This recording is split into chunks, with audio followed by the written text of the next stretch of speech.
Julien wasn't just any Frenchman. He was a stereotype come to life. Picture this, a slim guy with a perfectly sculpted beard, wearing a tailored black coat and a scarf, always slightly too fashionable for his own good. He would wander through Paris like he was in a perpetual mood, staring at cafes as if he had a secret life he was not sharing with anyone.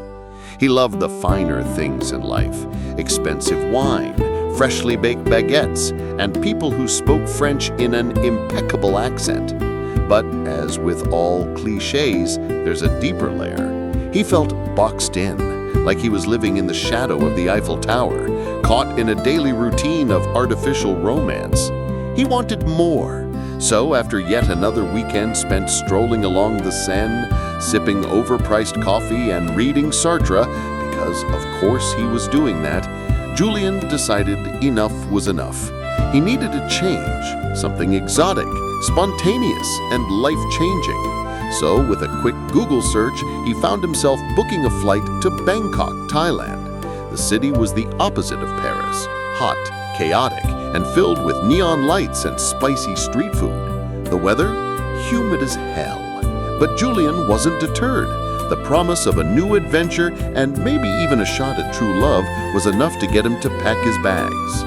Upon landing in Bangkok, Julien was immediately hit with the heavy humidity and the wild contrast from the controlled elegance of Paris. The streets were alive, buzzing with a cacophony of tuk-tuks, street vendors hawking mangoes and pad thai, and the constant beeping of horns from cars and scooters that seemed to barely miss pedestrians.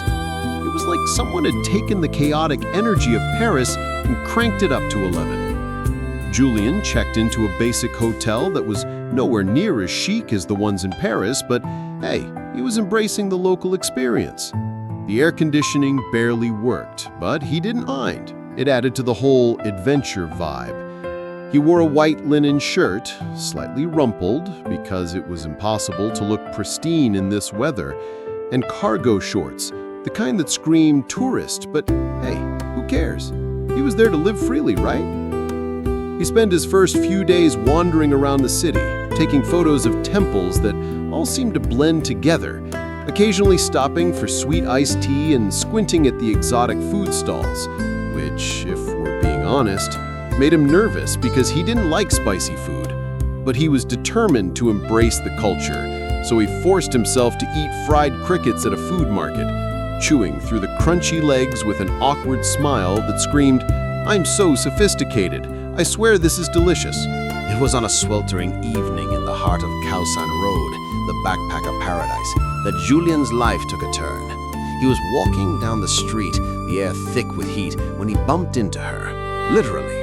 Her name was Pim, and she was a Thai local, standing right outside a bar with neon lights flickering behind her. She was wearing a simple, loose dress, with her black hair tied in a messy bun. She didn't look like she was interested in the backpackers and their fake Parisian accents. She had an air of indifference, like she was already tired of tourists trying to charm her with their "I'm in Thailand for the first time" nonsense. Julien, being the suave Parisian he was, smiled and apologized in his broken English, but Pim simply raised an eyebrow and gave him a sarcastic smirk that made him immediately rethink his entire existence. There was something magnetic about her, though. She wasn't like the Parisian women he was used to. She didn't care about his accent, and she didn't seem impressed by his foreign charm. After an awkward exchange, Pim told him to follow her if he wanted to know the real Bangkok. And of course, Julien, being the naive romantic he was, followed. What could go wrong? Pim took him to places that were straight out of a movie, places where tourists rarely ventured. They sat at hole-in-the-wall bars and drank cheap cocktails while Pim talked about her life, about growing up in Thailand, about the uncompromising heat, and about how tired she was of dealing with foreigners who thought they could just show up and fall in love with her. Julien, for the first time, felt a little embarrassed. But then something clicked. Pim wasn't like the women in Paris.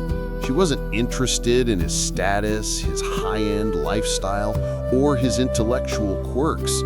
She just wanted genuine connection and, of course, fun. Days turned into weeks. Julien found himself falling, and falling hard. He started to let go of his Parisian pretensions and embrace the chaotic beauty of Bangkok. He was no longer the sophisticated Frenchman trying to play the role of a romantic hero. Instead, he was a man experiencing life with a woman who lived in the moment, who didn't ask for anything more than authenticity and adventure.